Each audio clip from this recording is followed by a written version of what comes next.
नमस्कार, आप देख रहे हैं द जनता लाइव। मैं हूं आपके साथ नलिनी और मेरे साथ एक ब्राह्मण महिला मौजूद हैं जिनका नाम है शारदा दीक्षित जी। अब ब्राह्मण महिला का जिक्र मैंने क्यों किया और इतना जोर क्यों डाला, उस पर आते हैं।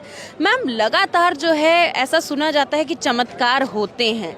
ये जो बाबा कहते हैं कि चमत्कार होंगे, चमत्कार करके दिखाएंगे, क्या वाकई चमत्कार होते हैं? और आप खुद भी एक ब्राह्मण फैमिली से, और कि भाई बाबा हैं, इनकी बात तो माननी है, ब्राह्मण है, क्या कहना चाहेंगे? देखिए, पहली बात तो ये कि मैं अपने आप को ब्राह्मण मानती ही नहीं हूँ। मैं बार बार कहती हूँ कि भाई मुझे ब्राह्मण महिला के नाम से इंट्रोड्यूस ना किया जाए, क्योंकि मैं एक सच्चे इंसान के रूप में जी लूँ और अपने इंसानियत के प्रति कर्तव्य निभा दूँ, वही काफ़ी है। तो रही बात चमत्कारों की, भारतीय समाज में अंधविश्वासों ने इतनी गहरी पैठ बना रखी है कि चाहे वो कोई भी समाज हो, आप ब्राह्मण और ठाकुर की बात छोड़िए, आज दलित समाज के घरों में जब मैं जाती हूँ मुझे बड़ा दुख होता है कि उनके घरों में मंदिर और वो बने हुए हैं, जबकि बाबा साहेब ने और इवन महात्मा बुद्ध ने और दूसरे जो जिन्होंने उनके लिए लड़ाई लड़ी, उन्होंने सबसे पहले इन धर्मांधता को ही ठोकर मारने को कहा था। लेकिन आज वही वर्ग सबसे ज्यादा इनका शिकार हो रहा है।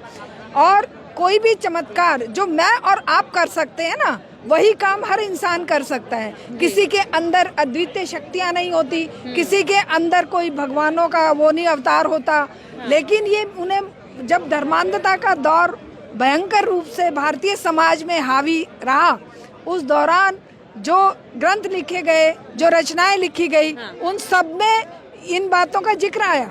उन बातों के जिक्र से हम जो बचपन में हमारा जो पालन पोषण लोगों का, बच्चों का हुआ है, उनको यही बताया सिखाया गया है, भगवान के आगे हाथ जोड़ो, भगवान शाप दे देंगे, भगवान तुम्हें पास करवा देंगे। और वही भगवान जब किसी व्यक्ति के रूप में दिखता है, वो बाबा के रूप में दिखता है, तो उसके पैर पूजने शुरू कर दो कि भाई ये तुम्हें वायदे कर रहा है, दावे कर रहा है कि मैं उस भगवान का दूत हूँ, मैं उस भगवान से मिला हुआ हूँ।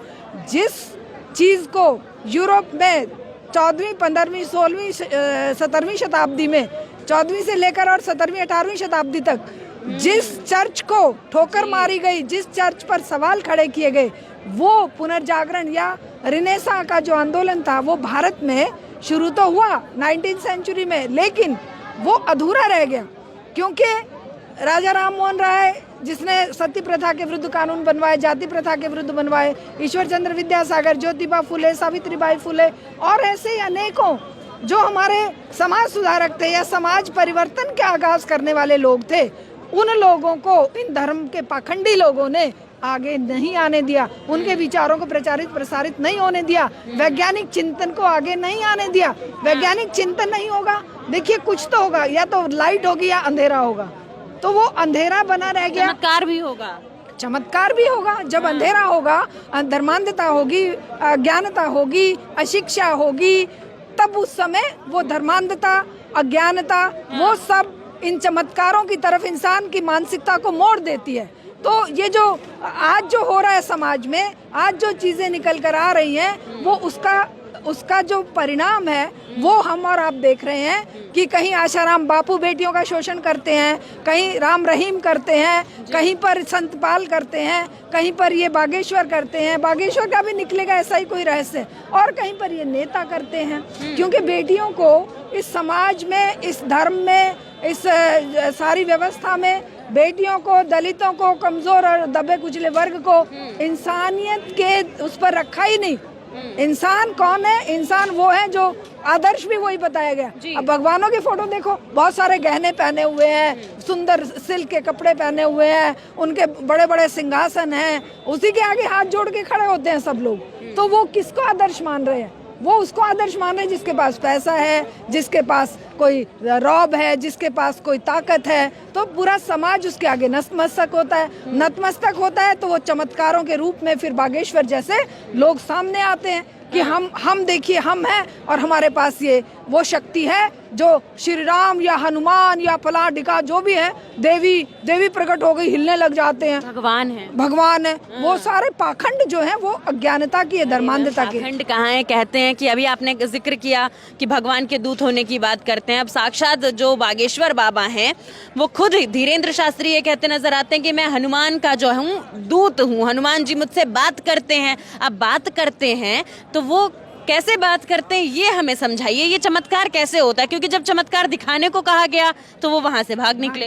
भाग ही जाएंगे। मैं कहती हूँ अगर ये पूरा समाज, हाँ। इसमें से 2 करोड़ लोग भी अगर ये अहद कर लें, ये निश्चय कर लें कि इस पूरे देश के 135 करोड़ लोगों के अंदर से हमने धर्मांधता को खत्म करना है। असल में हो ही रहा है कि लोग अपने खुद को समझ लेते हैं, लेकिन उसका प्रचार प्रसार करने नहीं निकलते। प्रचार प्रसार नहीं होता, इसलिए जो बेचारे अनपढ़ और जो बेचारे जो धर्मांधता में या कष्टों में जीने वाले लोग हैं, उनके कष्टों को दूर करने की चुटकी देते हैं वो, कि हम तुम्हारे कष्टों को दूर कर देंगे क्योंकि हमारे पास हनुमान जी की शक्ति है। माफी करूंगी मैम, बीच में रोक रही हूँ। आपने कहा कि जो अनपढ़ लोग होते हैं, मगर हमने देखा है कि धीरेन्द्र शास्त्री के शिविर में नितिन गडकरी भी पहुंचते नजर आते हैं, देवेंद्र फडणवीस भी पहुंचते नजर आते हैं, साथ में बीजेपी के कई दिग्गज नेता जो हैं बाबा का चरण स्पर्श करते नजर आते हैं। अब सवाल ये है, आप कह रही हैं अनपढ़ ही नजर आते हैं, ये तो पढ़ी लिखी पीढ़ी है और साथ ही साथ देश की सत्ता में है ये लोग।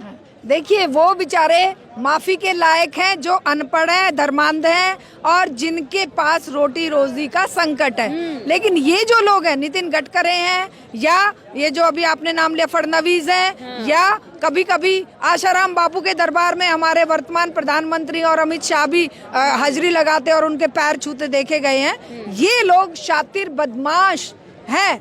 जनता को गुमराह करने के लिए, वोट बैंक तैयार करने के लिए, लोगों को ये गुमराह करने के लिए वहां जाते हैं और ये उन अनपढ़ों से ज्यादा बड़े गुनहगार हैं। और ये उन अनपढ़ लोगों के, अज्ञान लोगों के अज्ञानता का फायदा उठाकर अपनी सत्ता की सीढ़ी बनाना चाहते हैं। और ये जो बाबे बिठा रखे हैं इन्होंने, ये उनको वोट बैंक तैयार करके देते हैं। आपने सुना होगा कि 35 लाख रुपया, 35 या 55 लाख रुपया ये जो हरियाणा का खेल मंत्री क्या नाम है उसका, वो दाढ़ी वाला जो है, नाम मुझे याद नहीं आ रहा, वो देके आता है किसको, राम रहीम के उसमें, कि ये खिलाड़ी तैयार कर रहा है। और ये हमारे खिलाड़ी जो ठोकरों में पड़े हैं, इनके लिए उनके पास ना पैसे हैं, ना उनकी बात सुनने के लिए समय है। तो ये जो वोट बैंक की राजनीति है, आरोप भी लग रहे हैं अब उन पे। हाँ, ये वोट बैंक की राजनीति, जो अनिल विज है उनका नाम, जो वो दाढ़ी वाले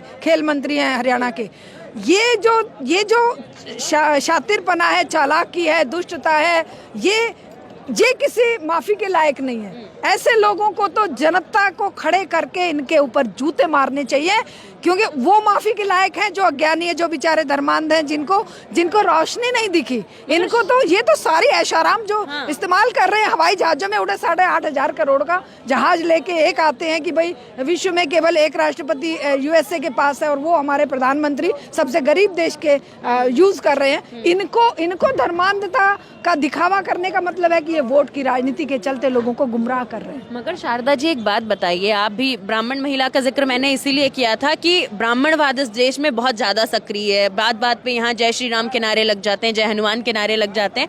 आखिर लोग इस अंधविश्वास से निकले कैसे? क्योंकि आप एक प्रोफेसर भी रही हैं, कैसे हमारी जो यूथ है, हमारा जो समाज है, इस अंधविश्वास से निकले और किस तरह से वो समझ पाए कि इस तरीके के बाबा सिर्फ झांसा देते हैं, सिर्फ पाखंडवाद की बात करते हैं, कोई चमत्कार नहीं होता है। देखिए, ये बात आज अंदर से तो सब समझ रहे हैं, लेकिन दुख की बात यह है कि जिन लोगों के कंधों पर ये जिम्मेदारी थी कि तुम धर्मांधता को खत्म करोगे, तुम अब वैज्ञानिक चिंतन आगे बढ़ाओगे, तुम डेमोक्रेटिक समाज के निर्माण में योगदान दोगे, वो लोग आज भगत सिंह और नेताजी सुभाष चंद्र बोस और बाबा भीमराव अंबेडकर जी के बनाए हुए सिद्धांतों और विचारों को दरकिनार करके स्वार्थ में लिप्त हो गए हैं। उन्होंने वो कफन सर पे नहीं बांधा जो भगत सिंह ने बांध लिया था, जो नेताजी ने बांध लिया था, जो ज्योतिबा फुले और सावित्रीबाई फुले ने बांध लिया था। उन्होंने समाज में समरसता स्थापित करने के लिए, भेदभाव खत्म करने के लिए,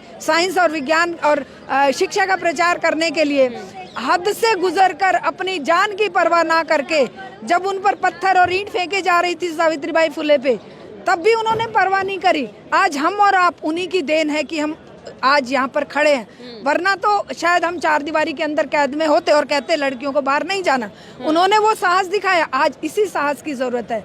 आज हमारे बीच में जब तक भगत सिंह पैदा नहीं होंगे, नेताजी पैदा नहीं होंगे, सावित्रीबाई फुले पैदा नहीं होंगी, प्रीतिलता पैदा नहीं होंगी, जब तक हमारे बीच में ईश्वर चंद्र विद्यासागर पैदा नहीं होंगे, तब तक ये समाज में परिवर्तन आना बहुत मुश्किल है। अगर वो पैदा नहीं होंगे, वो पैदा हमें करने पड़ेंगे। उनके विचारों को हमें घर घर पहुंचाना पड़ेगा, उनके विचारों पर लेकर हमें गोष्ठियां करनी पड़ेंगी। हमें समाज, एक ऐसा नया समाज, ईश्वर चंद्र विद्यासागर ने तो कहा है कि भारत में 6 हाथ जमीन खोदकर नए इंसानों की खेती करने की आवश्यकता है, क्योंकि जो वर्तमान समाज है, वर्तमान लोग हैं, ये बिल्कुल इतने नीचे तक पहुंच चुके हैं, धर्मांधता की रसातल में पहुंच चुके हैं कि पढ़े लिखे होने के बावजूद भी, डिग्रियां लेने के बावजूद भी वो आपको हनुमान चालीसा या जाकर कहीं पर देवी के मंदिर में प्रसाद और माथा टिकाते दिखेंगे कि मेरा ये काम हो जाए, मेरा वो काम हो जाए। तो इन सब चीज़ों के खिलाफ आंदोलन खड़े किए बिना, क्योंकि भगवान की कृपा आएगी ना मैम, तभी तो काम हो पाएगा। हाँ, वो भगवान भी इन अमीरों ने, और जैसा आप कह रहे हो ब्राह्मणवादी मानसिकता के लोगों ने बनाया है, तैयार किया, पैदा किया है। देखिए, श्री राम का भव्य मंदिर भी बन गया है अयोध्या में। 2024 से लोगों के लिए कपाट खुल जाएंगे, बनाएंगे वो, क्योंकि उन्हें वोट चाहिए। जनता को मूर्ख बनाकर वोट चाहिए, वरना तो ये मंदिर बना रहे हैं, इन्होंने हॉस्पिटल और स्कूल क्यों बंद करते जा रहे हैं? ये अब सरकारी स्कूल कम से कम 2.5-3 लाख स्कूलों को बंद कर रहे हैं नई शिक्षा नीति के अंतर्गत, कि शिक्षा प्राप्त करेंगे तो सवाल करेंगे, सवाल ना करें इसलिए इनको अनपढ़ रखो, गंवार रखो, और इनके वोट का इस्तेमाल करके तुम ताकत प्राप्त करो, तुम ही विज्ञान की सुविधाएं प्राप्त करो, और तुम्हारे आने वाली 7 पीढ़ियां और तुम्हारे खानदान जो है वो आगे बढ़े। ये समाज, संपूर्ण समाज आगे नहीं बढ़े, ये ढकोसले का या चमत्कारों का या बाबाओं को खड़े करने का उद्देश्य यही है। शारदा जी, आप ही के बाद से एक आखिरी सवाल लूंगी इस वीडियो में। आपने कहा कि लोग जो हैं पाखंडवाद में पड़ जाते हैं, लोगों को समझने की जरूरत है। बाबा साहेब कहते कहते चले गए कि मूर्ति पूजन मत करिए, तथागत बुद्ध ये कहते चले गए कि कर्म ही पूजा है, अपने कर्मों पे विश्वास रखिए, अपने मन पर विश्वास रखिए। ऐसे में जब कर्म ही पूजा है, लोग मूर्ति पूजन से नहीं हट पाते हैं, और ऐसे बाबा जब बीच में आके दावा करते हैं कि मैं भगवान का भेजा हुआ सारथी हूँ, मेरा भगवान से डायरेक्ट कनेक्शन है, मैं बात कर सकता हूँ, ऐसे में लोग इन बाबाओं को भी भगवान की पदवी दे के पूजने लग जाते हैं।